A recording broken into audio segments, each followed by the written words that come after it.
they doing? I look away. I haven't seen Sayori since my mother's funeral, and Natsuki since, well, much longer. I don't see even Sayori very often, and Natsuki... I shake my head. Honestly, you hear as much from her as I do through the group chat. I thought you were friends with Natsuki's cousin, though. Don't you hear about Natsuki from her? Himari, yes, we messaged each other from time to time. But she moved away a couple of years ago.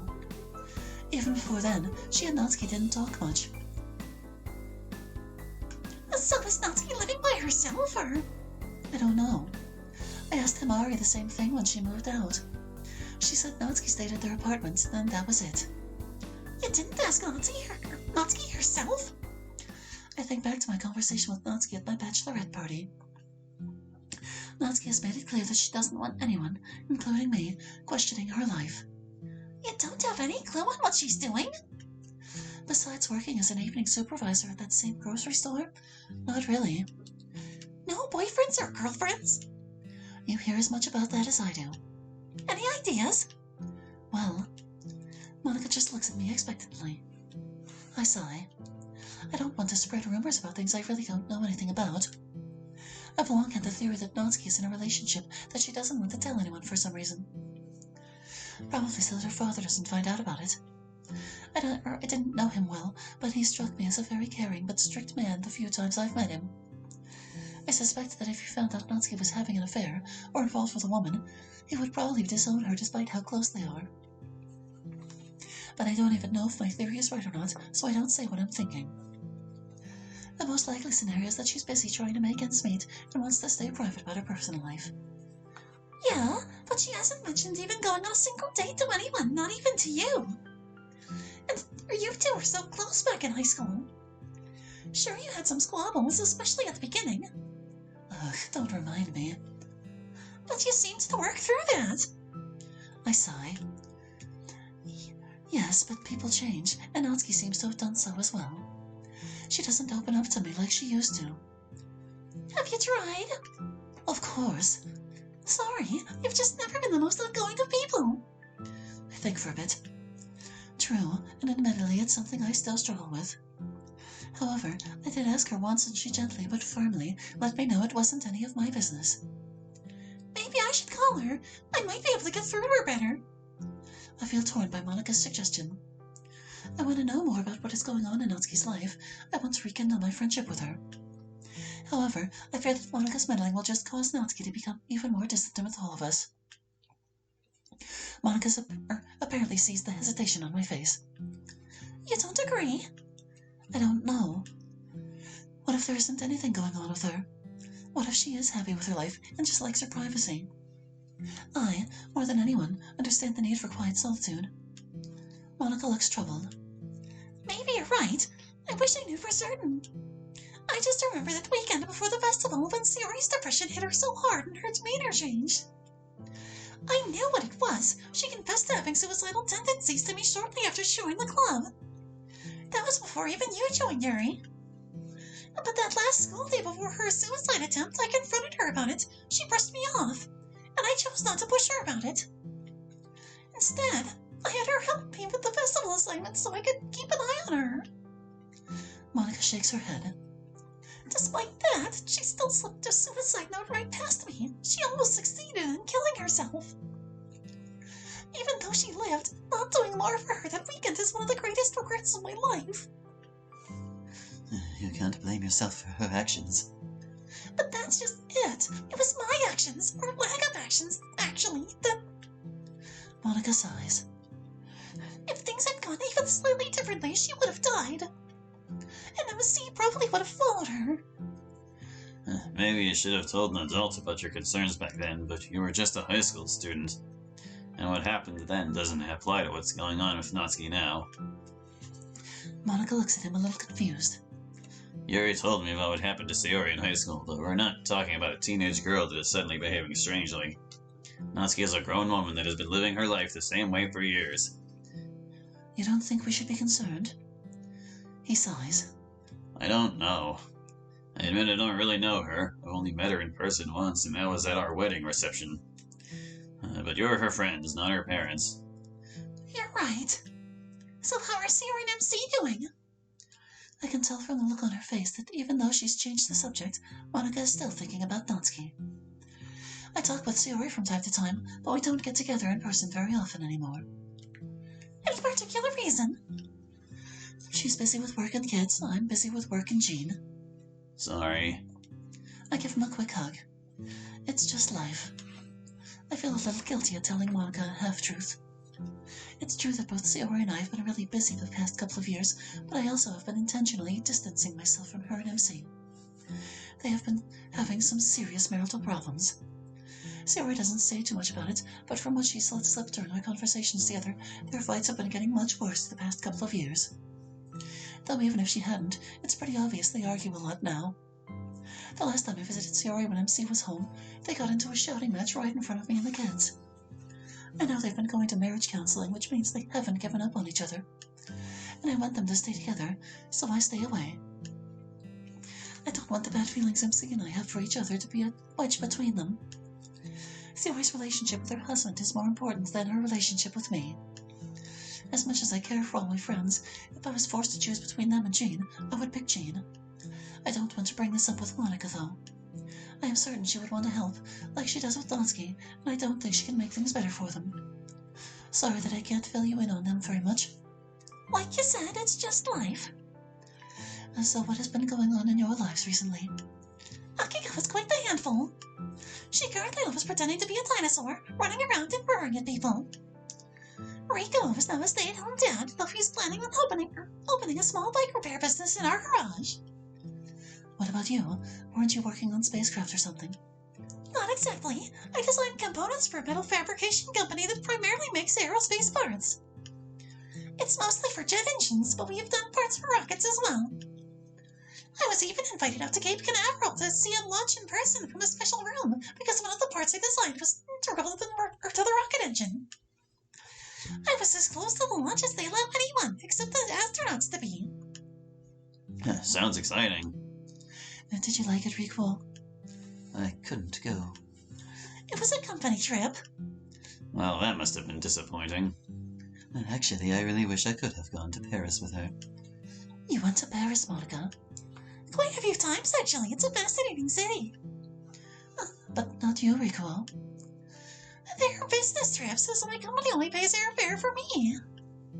If he was to come, we'd have to pay for plane tickets for both him and Akiko, which is a bit expensive. So that's what's going on with us. What about you two? You were so excited about starting the adoption process before the accident, but haven't really talked about it much since. Are you still planning on that, or? Jean and I look at each other. I understand why Monica is asking, but this is a sensitive topic for us. Jean and I haven't really talked much about our adoption plans, even with each other, since the accident happened. There's nothing to discuss. The adoption is on hold. Forever. For right now, while we focus on Jean's recovery. He's been doing very well with that, though. His physical therapist is planning on having him try to walk soon. I'm hoping to eventually be strong enough to go back to work and physically care for a child, but right now... Right now, we need to wait. I see. I don't mention the fact that we've had to dip so heavily into the baby fund. You mean the medical fund? We can't afford to adopt right now. Even with insurance, Jane's medical bills and home equipment have been terribly expensive. It doesn't help that I've had to take a lot of time off to care for him. Fortunately, Jane is self-sufficient enough now that I've been able to go back to work full-time again. Unfortunately, I don't make enough, and I haven't been able to find a better-paying job than I'm qualified for. I had thought living in a house that's completely paid for would make our cost of living go down. I wasn't aware of how expensive property taxes are, though. While my paycheck allows us to stay afloat with daily expenses, I've had to dip further into the baby fund to pay it this year. You're lying to yourself again. It will take years to build back up even if Jean is able to go back to work. Years you don't have. And Jean being able to work again is very questionable. He never will. Which makes adoption even harder for us. You mean impossible. Go away! Are you okay? I pretend to smile. Of course. I'm sorry if I'm prying. As I said, I know you were excited about that, and this has thrown a serious wrench in your plans. That's an understatement. It has, but we still have hope we'll be able to adopt eventually.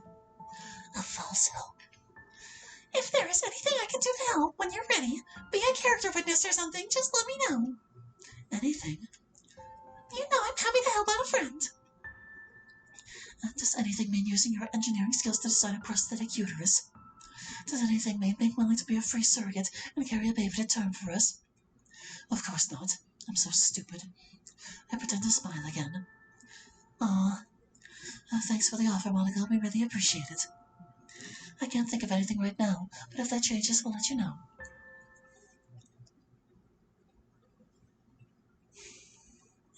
September, year 17.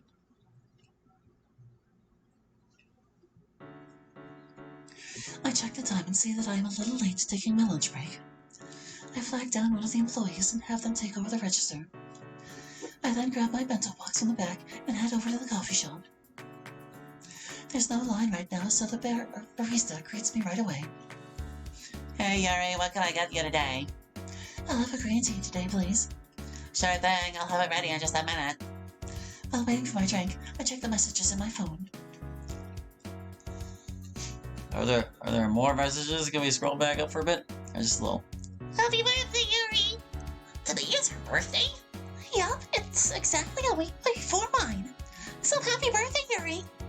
Yeah, happy birthday! Oh yeah, that's right, Monica. Did you forget my birthday was coming up, Yuri? Not exactly, my phone would have reminded me then. Oh. I smile to myself.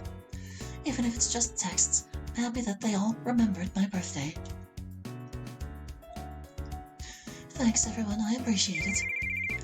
Shortly after sending the text, I'm surprised by my phone ringing for a voice call from Natsuki. Natsuki? Hey, Yuri, saw the message just then. Figured you were at lunch, so I decided to call. Wish you a happy birthday and all that. Why, thank you. Here's your drink, Yuri. Oh, thank you. I almost dropped my phone trying to juggle my tea, my phone, and my lunch. Are you still there, Natsuki? Yeah, I am. If now isn't a good time. I talk to Natsuki so rarely, I don't want to lose this chance. No, I'm on my lunch break and was just getting a drink. Give me a sec to set this stuff down. I set my tea and lunch down on a table, then sit down on a chair. So what's up? I haven't heard your voice in ages. Nothing really. As I said, mostly just wanted to wish you a happy birthday. Well, I'm really glad you called. Of course. So got any special birthday plans today? Not really. Gene is taking me out somewhere after I get off work tonight. Where are you going? I'm not certain. Gene is keeping it a surprise. He's got something big planned, though. He's been trying to hide some sort of secret project from me the past week now. How's he doing with his recovery? His doctor thinks he has recovered as much as he is going to, but he's quite mobile now. On a good day, you can hardly tell there is anything wrong with him. He walks, drives, cooks, and can do most things like he used to. So is he back at work yet? I sigh. He doesn't have the strength to carry and pull cables anymore, and he's too shaky to hook up the connectors, so he can't go back to his old job. Is he planning to change careers, or...? If every day was a good day, then he could probably work as a janitor or something, but he also has his bad days. And on a bad day, he is so fatigued he struggles to get out of bed. Since we never know from day to day what his energy level is, he is unable to hold down a job. Fortunately, he was able to get on disability after jumping through a ton of hoops. Figuratively, of course. What about you, then? Are you still working at Dan's book, then? Yeah, I am. Speaking of which, did I ever tell you that I'm one of the store managers there now? Didn't that happen before you married Jean? Yes, but we don't talk much, and it's sometimes hard to remember what I need to catch you up on. Sorry about that. Work is busy and my work schedule still sucks. Wait, are you still working swing shift at the same grocery store? Look who's talking! I'm not saying there's something wrong with staying at a job you like, but you've been there for so long, I would think you'd have enough seniority to at least get on a better shift. One where you get either weekends or evenings off, if not both. Had I stayed at my old position, I could have gone on a day shift, but I transferred to the bakery department some time ago and I'm one of the head bakers now. Why didn't you tell us that before? Congratulations, you were always good at that. so I'm guessing it's another pay raise at the cost of still not working days. Yeah, to help make certain we have enough fresh baked goods during the day, the bakery runs all night when the store is closed. So I start work at midnight now and don't get off until 9 o'clock in the morning. My new bedtime is just a couple of hours from now. Ouch. Yeah, but the pay is really good and I absolutely love being able to make bread, cakes, and cookies, even cupcakes. And of course, I've long since gotten used to being up all night. Do you make those cute cat cupcakes you used to bring to club meetings back in high school? Yeah, they're actually one of our most popular items. I might have to drive all the way over there and buy some. It's been too long since I've had one. If you do, you better come early in the morning. They're a specialty item, so we don't make a whole lot of them, and they're always sold out before noon. Dang, too bad I work then.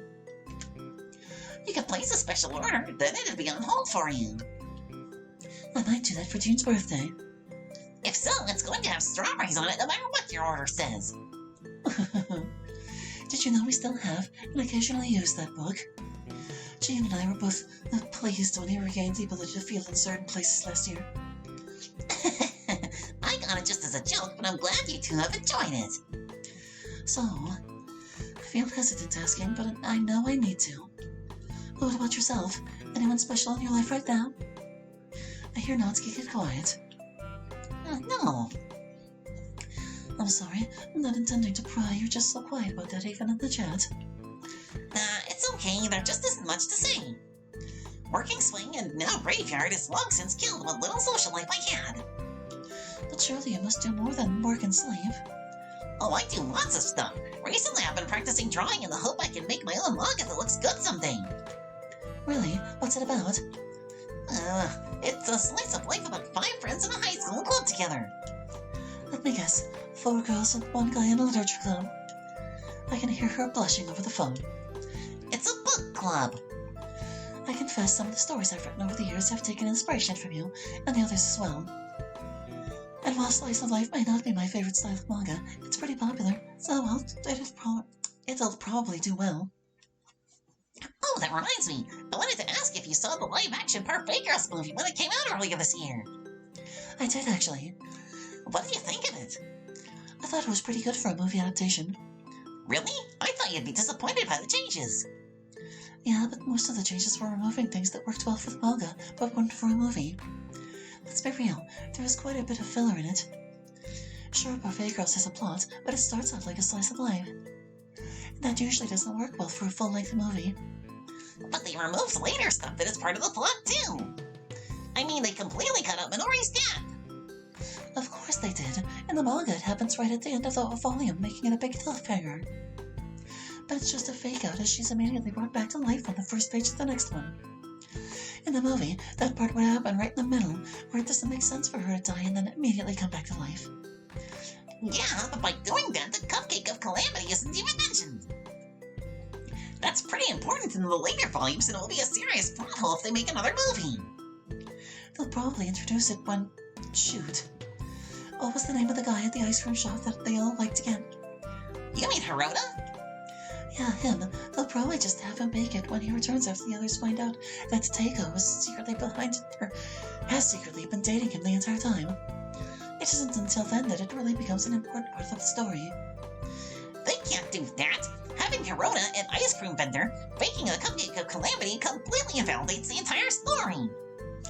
What is the point of baking an ice cream coming together in harmony after a 1,000-year feud if you have someone from one doing the other in the middle of the story?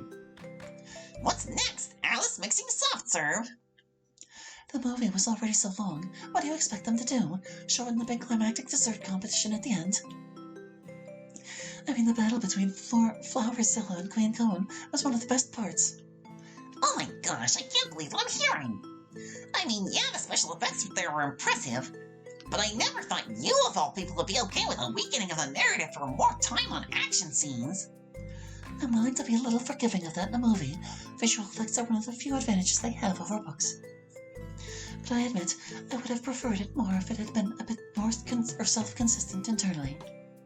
You mean the maple bars? Dad, don't remind me.